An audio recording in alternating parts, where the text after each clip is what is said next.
So friends, इस video में हम ये डिस्कस करने वाले हैं कि आप इजीली दो नंबर के बीच में जीसीडी कैसे कैलकुलेट कर सकते हो। GCD means greatest common divisor, और आप उसे इजीली जानते हो एचसीएफ के नाम से, हाईएस्ट कॉमन फैक्टर। तो यार आज हम यही लॉजिक बनाना सीखने वाले हैं कि आप दो नंबर के बीच में जीसीडी या एचसीएफ कैसे कैलकुलेट कर सकते हो बहुत ही इजीली। तो उसके लिए मुझे यूजर से दो नंबर एंटर कराने पड़ेंगे। तो देखो मैंने यहाँ पर क्या करा है, एक सिंपल नम1 और नम2 में यूजर से दो नंबर इनपुट ले लिए हैं। अब मैं आगे लॉजिक लिखूंगा जो कि काफी ज्यादा इजी है और आप लोगों को अच्छे से समझ में आएगा। अब मैंने यूजर से इनपुट लिया है तो भाई यूजर तो कुछ भी इनपुट कर सकता है। तो मैंने क्या बोला, मैं ये चेक करूंगा कि जो यूजर ने इनपुट करा है वो हमेशा जीरो से बड़ा होना चाहिए। ओके, तो मैं एक लूप का यूज करूंगा सो दैट मैं आपका जो लॉजिक है वो ऑप्टिमाइज कर सकूं और आपको इजी वे में बता सकूं कि भाई जीसीडी आप कैसे कैलकुलेट कर सकते हो। तो मैंने बोला जो आपका आई है, ओके, जो इनिशियली वन है वो हमेशा क्या वन से, आपके नंबर वन से छोटा रहेगा और नंबर टू से भी छोटा रहेगा। मतलब आपका नंबर वन और number two always be greater than your I. और अगर आपका आई इक्वल हो जाता है नंबर वन से या नंबर टू से तो फिर एक कंडीशन और अकर होगी, वो मैं आपको बाद में बताऊंगा। अभी के लिए आपको बस ये याद रखना है कि जब आपकी ये दोनों कंडीशन ट्रू होगी तब आपका लूप एग्जीक्यूट करेगा।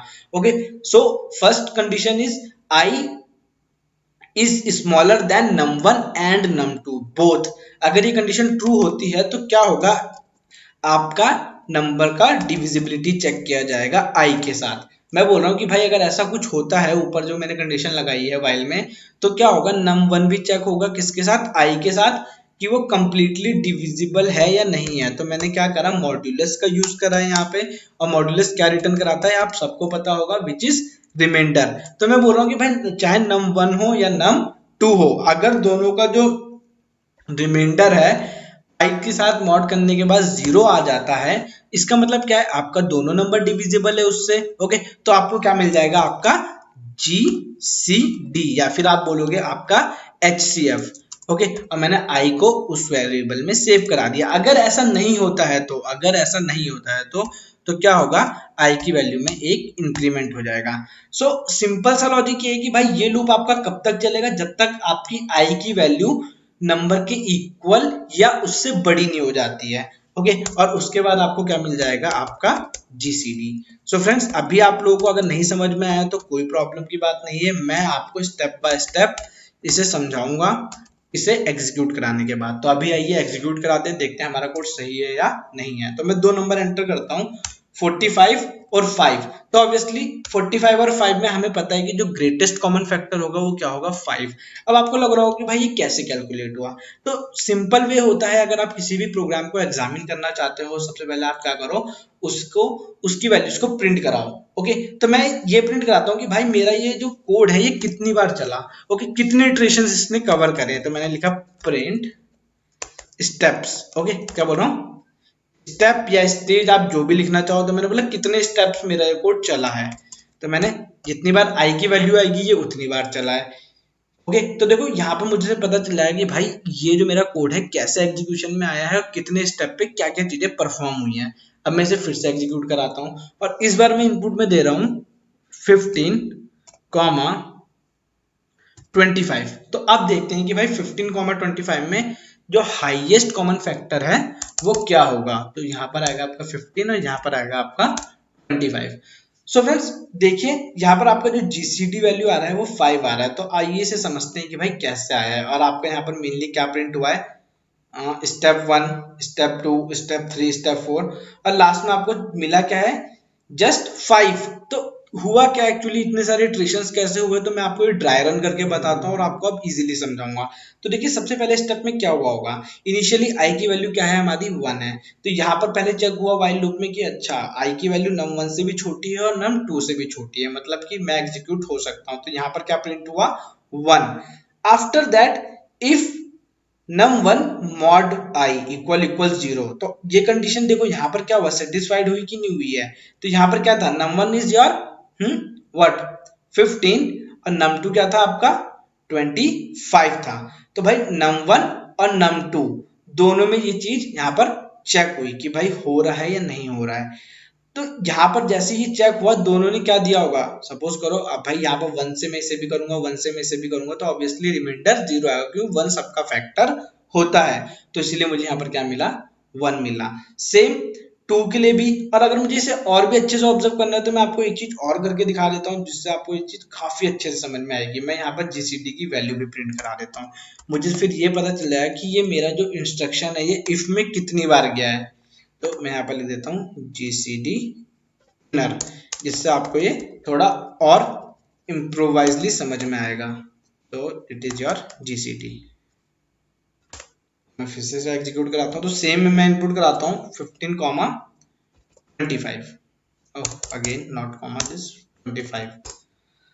सो देखो क्या हुआ है गाइस, अब आपको इजीली दिख रहा होगा कि भाई कितनी बार इफ में घुसा है और कितनी बार नहीं गया है इफ में। ओके, इफ वाले स्कोप में कितनी बार एंटर हुआ है या नहीं हुआ है। सबसे पहले वन के लिए एंटर हुआ, फिर देखो टू के लिए हुआ है कि नहीं हुआ, तो ये चीज चेक करते हैं। सबसे पहले जब उसके बाद वन को कंप्लीट करने के बाद जैसे मैंने आपको बताया था, फिर ये आई की वैल्यू प्लस हुई और अगेन अब फिर देखा कि भाई अच्छा जो टू है वो किससे, नम वन से भी छोटा है और नम टू से भी छोटा है। ओके, तो वो प्रिंट हो गया। प्रिंट होने के बाद फिर इफ में चेक हुआ 15 मॉड्यूलो 2 और यहाँ पर भी 25 मॉड्यूलो 2, तो बट रिमाइंडर जीरो नहीं आएगा। रिमाइंडर जीरो तो वो इफ में गया ही नहीं, सीधा बाहर आया। 2 से 3 हुआ, फिर 4 हुआ और 5। बट जैसे ही 5 हुआ तो 5 ने 15 को भी डिवाइड करा और 25 को भी डिवाइड करा। तो यहां से मुझे क्या पता चला कि भाई जो मेरा जीसीडी है वो वन के बाद मुझे क्या मिला, 5 मिला है। ओके, 5 मिलने के बाद उन्होंने 6 के लिए भी चेक करा, 7 के लिए भी चेक करा, 8 9 एंड अप टू 15। बट जैसे ही वो 15 में पहुंचा मेरा वाइल की कंडीशन क्या हुई, फॉल्स हो गई। क्यों? क्योंकि जो 15 था वो इक्वल था नम वन के, तो ये कंडीशन क्या हो गई आपकी, false. And false and true. Okay, false and true, because यहाँ पर क्या था, यहाँ पर 15 था और 15 ऑलवेज लेस देन 25। तो एक कंडीशन ट्रू थी और एक कंडीशन फॉल्स थी। ओके, ये वाली मेरी ट्रू थी और ये वाली मेरी फॉल्स थी। तो एंड ऑपरेटर उसे क्या मानेगा, कंसिडर क्या करेगा, फॉल्स कंसिडर करेगा और मेरा लूप टर्मिनेट होके कहां पर आ गया, यहां पर आ गया और मुझे मेरी जीसीडी की वैल्यू क्या मिल गई, आपकी 5। तो यार आई होप आपको समझ में आएगा। मैं एक बार और इसे आपको ऑपरेट करके दिखाता हूँ सो दैट आपको ये और अच्छे से समझ में आए। अगेन मैंने फिर से इसे रन करा, wait a second, okay run this. और अब मैं इनपुट करता हूँ यहाँ पर छोटी सी वैल्यूज इनपुट कर लेते हैं कोई। मैं लगता हूँ यहाँ पर it's my 16 and 24। So friends 16 and 24 में ग्रेटेस्ट कॉमन फैक्टर क्या होगा देखते हैं। ओके, तो देखो क्या है, 8 है। अगेन फिर से चेक करते हैं, तो 16 और 24 में देखो कई बार वो इफ के इंटरनल गया है।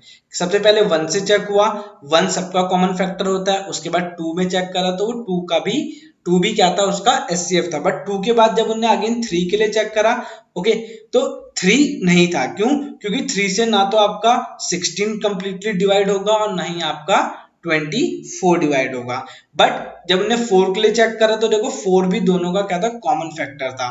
बट आप ये सोच रहे होगे अभी भी जो सबसे ज्यादा डाउट आपके माइंड में आ रहा होगा कि यार ये इतनी बार इटरेट क्यों हो रहा है।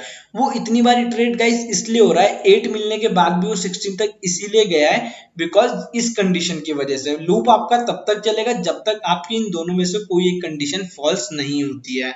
Okay, either your 16 will be greater than, okay, num one, और या फिर आपका जो 24 था वो होना चाहिए। तो कोई भी एक कंडीशन फॉल्स होगी तभी जाके आपको आपका प्रॉपर आउटपुट मिलेगा। So this is your simple way कि आप दो नंबर के बीच में कैसे अपना एचसीएफ कैलकुलेट कर सकते हो।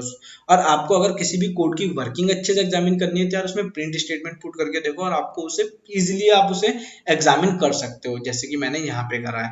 आप इसके बाद आप इसे कमेंट भी कर दोगे तो कोई प्रॉब्लम नहीं है। सो दैट क्यों, बिकॉज आपको अब ये चीज समझ में आ गई है। इसे मैं एक और तरीके से कर सकता हूँ फ्रेंड्स, ओके, जो कि जिसे आप फंक्शंस बोलते हो। फंक्शन से हम इसे रिकर्सिव कॉलिंग की हेल्प से कर सकते हैं। तो आइए मैं आपको वो भी बता देता हूँ कि आप वो कैसे करोगे।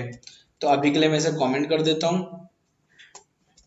अब नेक्स्ट देखते हैं कि आप इसे फंक्शन की हेल्प से कैसे कर सकते हो। सो गाइस देखिए फंक्शन क्या करता है, आपको भी पता होगा कि भाई फंक्शन पैरामीटर एक्सेप्ट करता है। और जो लॉजिक मैंने ऊपर लगाया था उससे ही रिलेटेड लॉजिक भी मैं उससे रिलेटेड लॉजिक मैं यहाँ पर यूज करूंगा। मैंने बोला जो मेरा फंक्शन है वो दो पैरामीटर एक्सेप्ट करेगा, a कॉमा बी या x कॉमा वाई, जो भी आप इसे देना चाहो।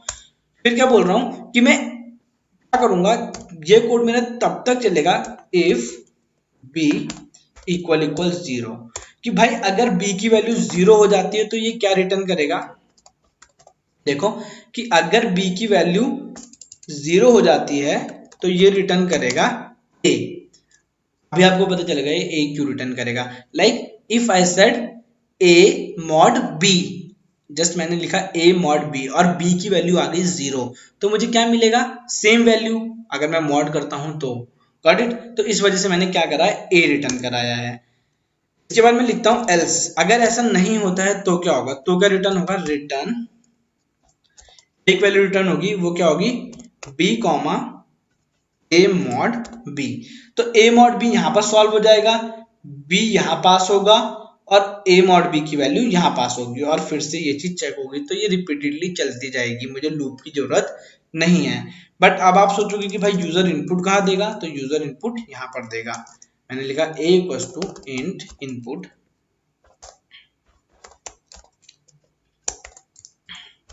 एंटर 1, और इसी तरीके से मैं b में भी इनपुट ले लूंगा और देन फंक्शन में क्या करूंगा, इसे पास कर दूंगा।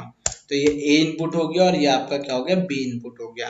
अभी मैं आपको इसे एक्सप्लेन करता हूँ कि भाई ये हुआ क्या एक्चुअली, थोड़ा सा जस्ट मैं इसे, और मेरे फंक्शन का नाम क्या था, HCF, तो मैं यहाँ लिख रहा हूँ HCF, एक वेरिएबल में मैं उसे गेट कर लेता हूँ।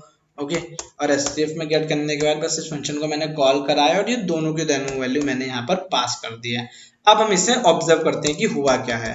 तो यार अगर आपने फंक्शन पढ़े तो आपको पता होगा कि ये मैंने ये स्टेप क्यों किया है, बिकॉज ये फंक्शन अपने आप को ही वैल्यू रिटर्न कर देगा और उसमें से रिटर्न, उस रिटर्न वैल्यू को प्रिंट कराने के लिए मुझे क्या, एक वेरिएबल चाहिए और उससे मुझे प्रिंट स्टेटमेंट में लिखना पड़ेगा, जो कि मैंने किस में गेट करी है, HCF नाम के एक फंक्शन में गेट कर लिया है। तो देखते हैं भाई क्या हुआ है। तो फ्रेंड देखो इजीली समझाता हूं मैं आपको, जो मेरा a है और b, यूजर ने यहाँ पर a वैल्यू डाली और यहाँ पे b डाली, ये a की वैल्यू यहाँ जाएगी और b की वैल्यू यहाँ जाएगी। अगर b में 0 है तो मुझे रिटर्न में क्या मिल जाएगा, a मिल जाएगा। तो आओ पहले ये वाला स्टेप देखते हैं जो कि मैंने अभी बोला, मैंने ऑपरेट कराया। मैंने बोला ए में मैं डाल देता हूँ 45 और बी में डाल देता हूँ 0, तो ऑब्वियसली HCF क्या आएगा, 45 आएगा। बट अगर ऐसा नहीं होता है, तो अगर होता है कि भाई आपने यहाँ पर डाल दिया 45 और यहाँ पर डाल दिया 65, अब HCF क्या आएगा, नॉट कॉमा सेकंड 65। तो देखो फ्रेंड्स क्या हुआ, ए में गया 45, बी में गया 65। ओके, मतलब बी क्या है, 0 नहीं है। सो बी अगर 0 नहीं है तो क्या, अब आपका क्या काम करेगा, एल्स चलेगा। तो एल्स में क्या चेक होगा कि भाई जो आपकी बी की वैल्यू है, ओके ये एक पैरामीटर है, बी की वैल्यू एज इट इज रहेगी और आपकी जो सेकंड वैल्यू है वो क्या आएगी, ए मॉड बी। ओके, तो आपका जो 45 है, ओके वो किससे मॉड होगा, 65 से, और जो भी वैल्यू आएगी वो कहाँ पास करी जाएगी, अगेन हेयर, और बी की वैल्यू हेयर। सो इस वे में आपका कोड तब तक चलता रहेगा जब तक आपकी b की वैल्यू 0 नहीं हो जाती है। ओके, तो अब अगर मैं इसे एग्जीक्यूट कराऊंगा तो आपको इससे रिकर्सिव कॉलिंग की हेल्प से आपको क्या मिलेगा, इसका HCF मिल जाएगा 45 और 65 का।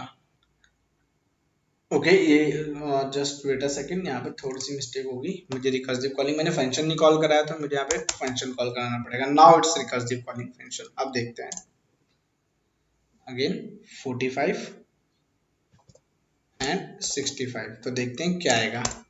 Now it's HCF is 5 guys. Okay, तो ये इसका क्या है, हाईएस्ट कॉमन फैक्टर है। बस मैं वो HCF लिखना भूल गया था, मुझे लगा था मैंने उसे कॉल करा दिया है। इसे जब फंक्शन अपने आप को ही कॉल कराए उसी को कहते हैं रिकर्सिव कॉलिंग। ओके, तो मैंने बस यहाँ पे रिकर्सिव कॉलिंग करी है और ये फंक्शन जब तक कॉल कराता रहेगा अपने आप को जब तक b की वैल्यू 0 नहीं हो जाती है। आई होप यार आपको समझ में आया होगा। इस वीडियो में इतना ही, सो मिलते हैं नेक्स्ट वीडियो में।